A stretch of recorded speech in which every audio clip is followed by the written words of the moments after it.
Hello, long time no see. I have been away for a while, partially because I moved into this new lovely apartment, which I'm still decorating. And the other reason, which I'm sure you can tell by today's video title, is that I had top surgery. So I thought I'd come on and answer some common questions about top surgery and being on testosterone, since I'm about 1 year on testosterone right now and 2 months out of surgery. So I thought I'm in a pretty good position where I can answer some questions that people have, because I know the common questions from searching on Reddit and YouTube and stuff. I like to watch these types of videos. So I thought I'd talk about my experience, because I know a lot of the people who watch my channel are either trans or maybe will be trans in the future, or just interested in trans stuff. So I have some notes and I thought I'd go over that today. The basic info first is I had my top surgery at Rush. I'm based in Chicago, so I had it at Rush. They have a whole gender affirmation clinic there, which I really appreciated, because I was working with people who are familiar with the queer community or queer themselves. I was told after I gave them my legal name at one point that I never ever needed to do that there. They're just a really nice, understanding bunch, and I'd rather have a surgeon who's done a bunch of top surgeries rather than someone who does top surgery now and then and is more of just like a plastic surgeon. So it was nice because this is really their focus there. My surgery was with Dr. Anna Schonenbrunner. Just kind of an overall spoiler, I had a great experience, couldn't recommend her enough. She is a little bit more of a new surgeon. She just came out of residency, and I asked a lot of people's opinions about this because I was a little nervous. She doesn't have much of a portfolio for before and afters, because she doesn't have the rights to those images, because it's technically work she helped on, but she wasn't, I think, the lead surgeon or something like that. I don't know exactly how it works. Basically, she didn't have a lot of before and after pictures. So I was kind of flying blind and just based on vibes, but I really liked her. I really liked the way she went about things, and she was working under a doctor who started the gender affirmation clinic, Dr. Lauren Schechter, and he's got like lots and lots of experience of doing top surgery. And so I know if she had any questions, she can always ask him and his vast experience of doing top surgery. So I felt very comfortable in their hands at any point.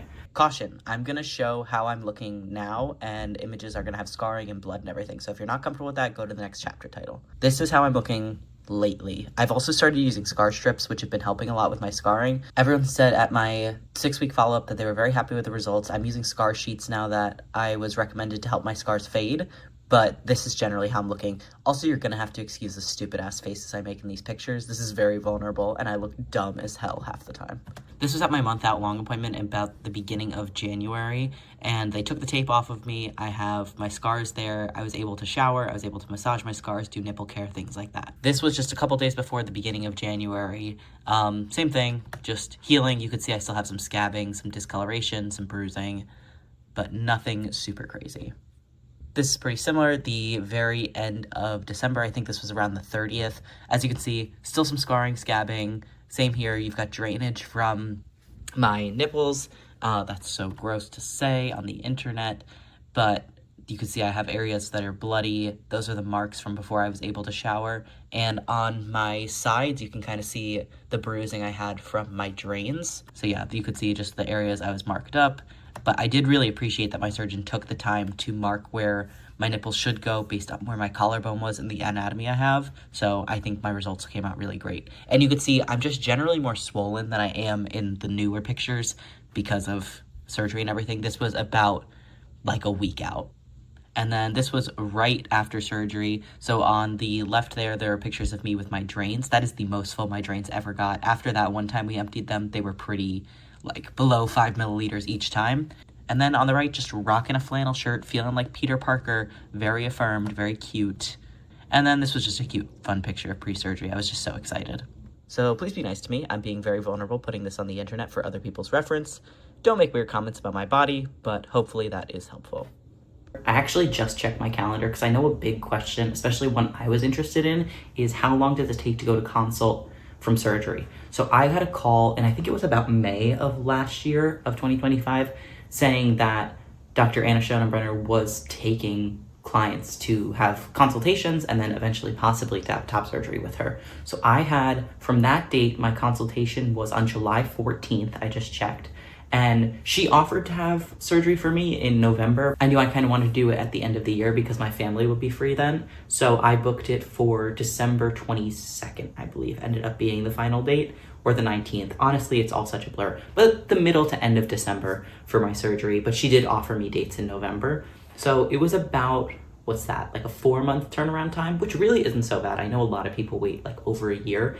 And for people like Dr. Schechter, who is very well known within the trans community and within like the top surgery community specifically, he has like year plus wait times, I think. So that's also part of the reason that I wanted to go with Dr. Schonenbrenner, because I was having a lot of dysphoria around my chest and I wanted to get that fixed as soon as possible because I was just a little bit antsy with that. I had a very large chest, so that's why I went with her, and I am really, really happy I did. I want to get her name out there because she was a great surgeon, she has amazing bedside manner, and I just think she does great work, and I think she deserves to have clients who deserve good work, and vice versa. It's a very mutual beneficial relationship. So if you know anyone in Chicago, or if you're in Chicago and you're thinking about getting top surgery, I highly recommend at least having a consult with her because she was very communicative about everything. On to the actual surgery now.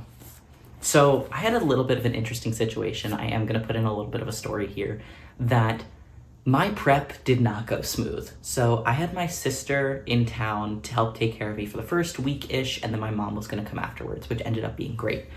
But because it was the end of the year, they ended up needing to push my surgery back, which wasn't a huge deal, but so it got moved out a couple days. However, if you know how insurance works, it usually resets at the new year. And at one point they did try to reschedule me for the new year. And I've been racking up my deductible all year knowing that I had this surgery. So I put my foot down pretty firm that it had to be done this year. And we ended up getting it done. It was fine. But also for the prep, I, thinking I was being proactive, had folders and folders of information that they had given me that I never threw out. So from that consultation in July, I kept every piece of paper they gave me. And then, trying to be responsible, I put that all into my computer in like a Google Doc before surgery so I can give that to my sister and my mom who were taking care of me and just have all the information in one place. Where it went wrong was, I guess, at some point, somebody put a piece of paper in the folder from my consult that said I had to fast for a full day and basically do like a DIY colonoscopy at home of like flushing everything out before the colonoscopy. And I was ready to do that. So I bought the tablets, I brought a whole container of Miralax, I was about to buy Gatorade, and I thought I had to be on all these antibiotics beforehand. No, that doesn't need to happen. They accidentally gave me a form for a vaginoplasty. Did it say there anywhere on that form? No. So I thought, well, I've never had any kind of surgery. I know you have to fast before blood tests, so maybe you have to fast before surgery too. So I was fasting and expecting, frankly, to shit my pants all day. This is so embarrassing. And then I still hadn't received the prescriptions that they said they were gonna give to me in that piece of paper that wasn't for me, but I didn't know that at this point. So I'm waiting to start shitting my pants. Luckily, I haven't had the Miralax yet, and I'm so stressed that I haven't gotten these prescriptions called in yet. So my sister and I are calling the hospital over and over, and nobody is picking up, and we have no idea what's going on. We can't get in contact with the gender affirming care office, and if I say I'm having plastic surgery tomorrow, then I get rerouted to the plastic surgery office, which is not who I'm looking for. And she and I keep going in circles trying to figure out this situation until we eventually page my poor surgeon, talk to one of the nurses at my office where I'm having my surgery, and get like 3 people on the phone all at once, all saying, yeah, you don't have to do that. At this point, I'm starving. I haven't eaten since yesterday at like 8 p.m. It's maybe 2 o'clock. I know that isn't huge for a lot of people, but I don't know. I need a lot of food. I'm on testosterone. I'm starving. I've only had clear liquids. I've had some apple juice, and I'm like sitting in bed shaking from anxiety, realizing I didn't need to be fasting all day. So that was a little crazy. Not really the hospital's fault. Just kind of a kerfuffle that got blown out of proportion, but a wacky story that I need you to know that happened to me, and that's how I was going into it, with this mindset of, well, nothing can be worse than that, because that was extremely stressful for this thing that's been planned for a while, and the rest was pretty smooth sailing. At least I didn't chug the Miralax. I keep thanking myself that I waited to do that until we talked to them, because I could have had a rough day if I had chugged that like I was supposed to. On to my actual experience with surgery. It was really easy. I don't know if that's because I have a really great surgical team, because I'm relatively healthy. I wouldn't say I'm like super healthy, but I've been running for the last year or so. So maybe that increased my ability to heal better. I've had a super easy time with surgery, honestly. We'll get into that a little bit more with the healing. But yeah, I came into the hospital super happy, which my sister did kind of have to tamp me down a little because she was like, this is still a hospital. People do have to be here for unpleasant reasons. And I was like, oh, right. Yeah, let me stop smiling so much. Let me stop joking around. I forgot some people aren't here for their fun elective surgeries. Some people are sick. So we're doing that. We're getting through the hospital. All the nurses were absolutely lovely. They were really kind.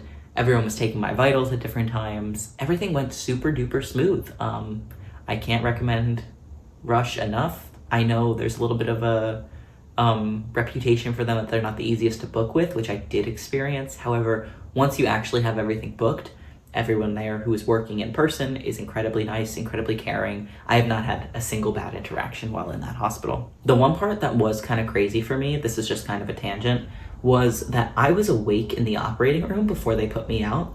So this is basically how it went. They asked me to scoot onto the table. At this point, I was feeling a little loopy because of stuff they put in my IV. And also, I'm paying a lot for this surgery. I have to scoot my own butt onto this table. But I did. I shimmied on over. And then I'm sitting there, and there's maybe 10 to 15 people around me just working on me, getting stuff set up for surgery. And I'm just like conscious laying there like this. And people were really nice. They put warm blankets on me because they said, oh, the operating room's going to be really cold, okay? So you might want some warm blankets. So I got those put on me. They hooked me up to this awesome machine that was squeezing my legs. And I'm someone who really likes the feeling of a blood pressure cuff. So this was really, really soothing. It was to prevent any blood clots. But I would purchase a machine like that for home. They put the mask on me to knock me out, right? The anesthesiologist. And I was getting kind of stressed out, right? Because this mask, I feel like my dad has like a CPAP machine. I expect it to be flush on your face like this. But it was kind of like, off to the side. And I'm sitting there and I go, well, I've seen all the TikToks, I've seen the Instagram reels of people being like, this isn't gonna work on me. And then they pass out. So I'm like, well, let me not say anything yet. Let me not embarrass myself.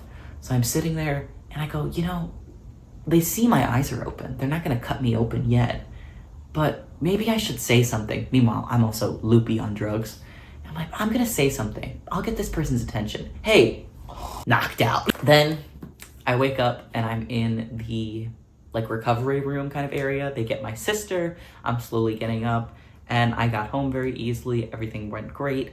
I was feeling a little nauseous when I woke up. I like to pride myself on the fact that I'm a pretty good puker. So I did get my sister's attention and then I got a nurse's attention. I just had to vomit a little bit, but luckily it wasn't so bad. It was just from the anesthesia. I've never been put under anesthesia, so it did make me feel a little bit nauseous. But honestly, the whole surgery itself was very easy. I didn't have to do anything. I just laid there. Onto the actual healing now. I know some people do get concerned about medications, so let me talk about that briefly.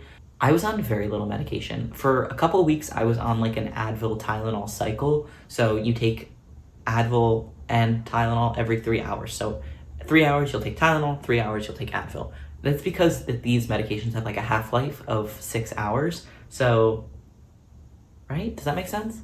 Whatever, they have a life cycle of like 6 hours. So at 3 hours, it's when they start to wane. And you never want to be without medication. So once you're hitting that 3 hour point, you kind of re-up with a new dose. But you don't want to take them all at once because it can be a little bad for your body. I don't know the science behind it. You take the medication every 3 hours. I also was on oxycodone, which I know people get a little nervous about. I fully understand why. However, they only gave me, I think, around like 5 milligrams for 48 hours. So if you're someone who does not feel comfortable taking that medication, it totally is something you could opt out of and just do the Tylenol Advil cycle, because it did help with my discomfort, but it wasn't anything super crazy. Weird feelings I had though. I did have like the tingly, what I now know is like the nerves reconnecting in my chest for pretty quick after surgery, for about like 24 hours up to like 5 days. And that just kind of feels like, it's almost like an electric shock. And it just feels like tingly, almost kind of like when you step on, your foot's asleep. So it does feel a little bit like that pins and needles feeling. It feels like electrical, a bit of a zap. If you've felt it before, you'll know what I mean, but it's really hard to explain to someone who doesn't know what it feels like.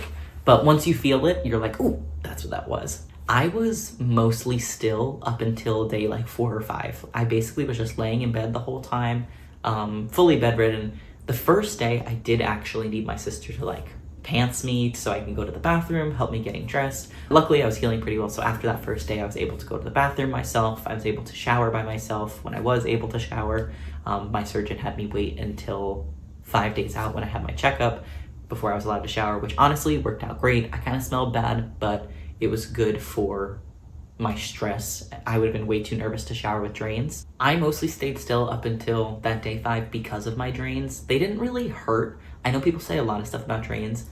They were not as bad as people made it out to be, honestly. I did mentally prepare myself for them to be like the worst thing ever, but they were just kind of annoying more than anything.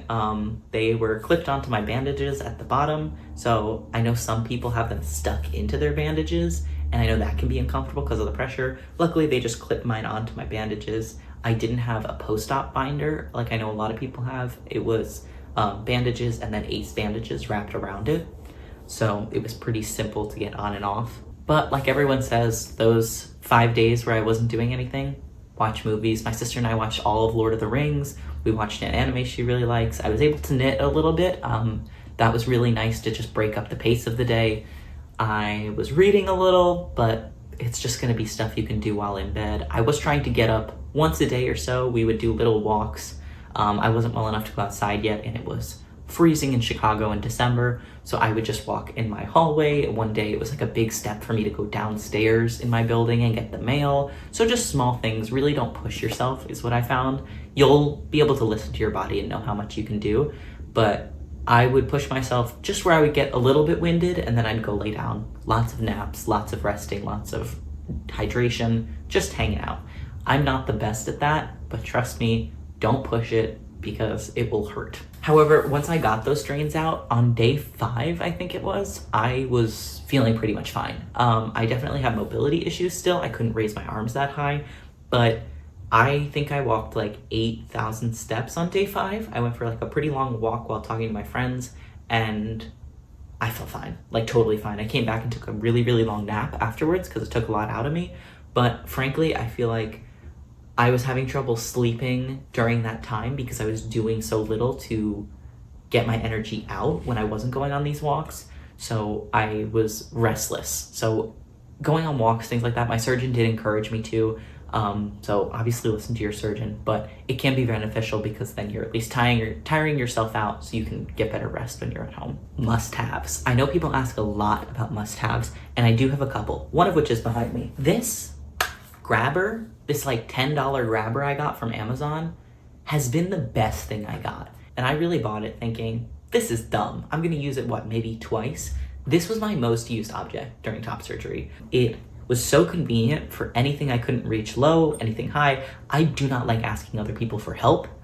So this was a real game changer. And coincidentally, because I had to move right after I had surgery, this was really helpful for getting stuff out of cabinets that's not heavy like plates, but things that I threw up into the high parts of cabinets or closets that I couldn't reach, and I didn't have a step stool. Worth every penny, and I still have it because, it can be pretty helpful. My surgeon did also want me sleeping on a wedge pillow, so I got that, slept on it for about 4 weeks, and it was worth it.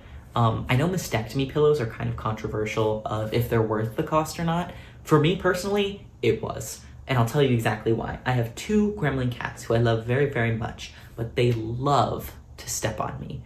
And if you don't have a pet that steps on you, I wouldn't really worry about this. But having that layer of padding on top of me, especially when I was asleep or anything like that, just made me feel a lot more at ease and comfortable because they do step on my chest so much. And I just didn't want to have to deal with that kind of pain. And then there are a couple things that are free that I highly recommend. So one of which is you need a drain log. I feel like most surgeons will give this to you, My surgeon just had it printed out on a piece of paper just to note down how much fluid was coming out of my drains, so then we could look at that at my 5-day or week out 5-day appointment, whatever it was. That is an absolute must, and you must write down how much is coming out of each drain. And alarms for medications. Like I said, we were waking up every 3 hours to get my medications. Don't sleep on that. It is so important to take your medication in the middle of the night so you don't wake up in a lot of pain.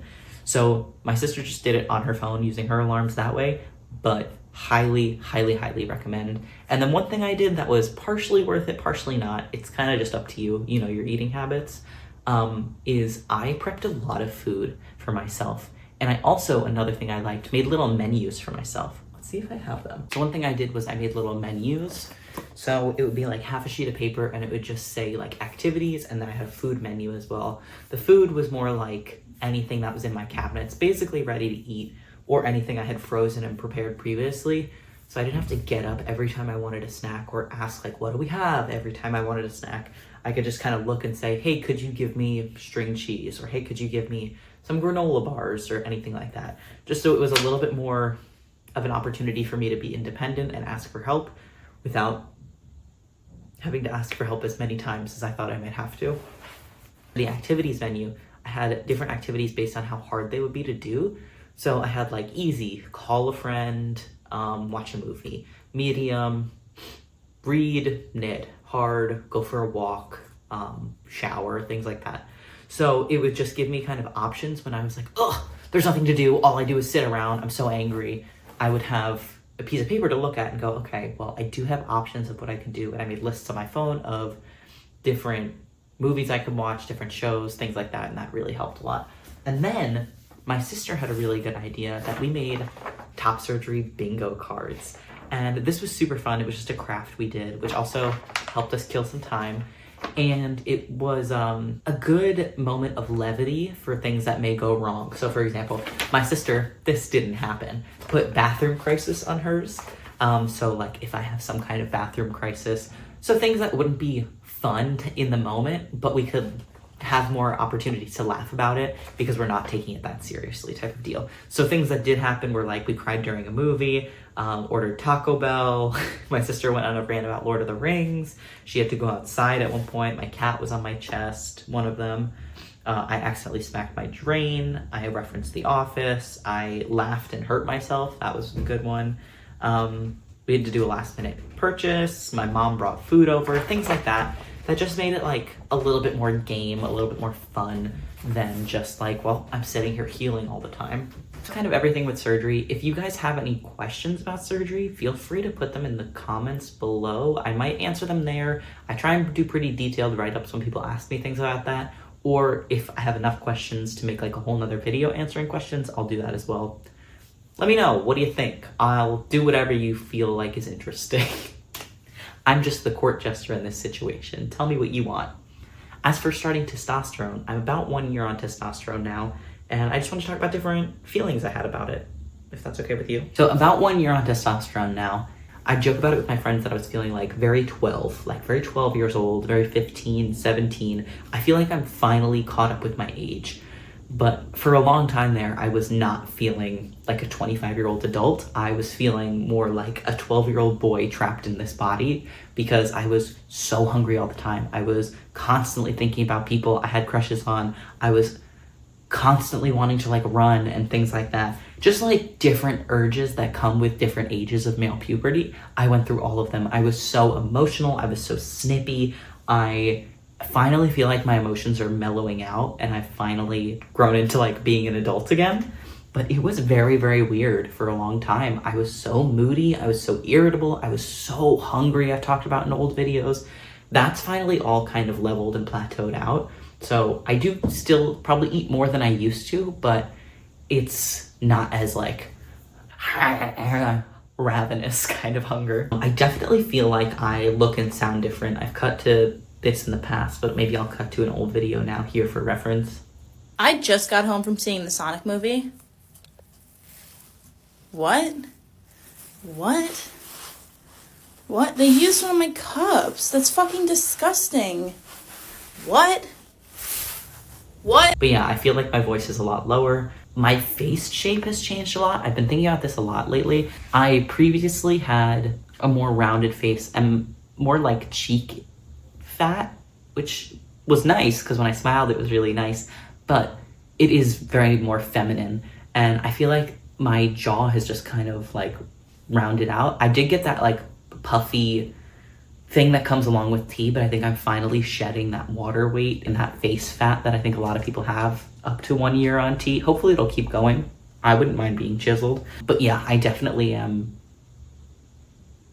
different looking than I was before. I have a new face. My hair also got curlier. I did previously have like wavy hair. I don't know if this is due to testosterone. It could just be getting older because my sister also, her hair got curlier at a certain age because our mom has really curly hair. But my hair has definitely started curling up, and it's easier now for it to curl up because it's shorter, so there's less weight dragging it down. But that's been a fun bonus. I know sometimes people's hair texture changes. I'm also definitely able to build muscle easier. Now that I'm cleared from surgery, I'm starting to work out, but even before surgery, when I was exercising, I was building muscle within a couple of weeks versus like months and months as it would take normally. And sure, this is the most like disciplined I've ever been with my exercise routine. It's almost like being in the correct body will do that for you.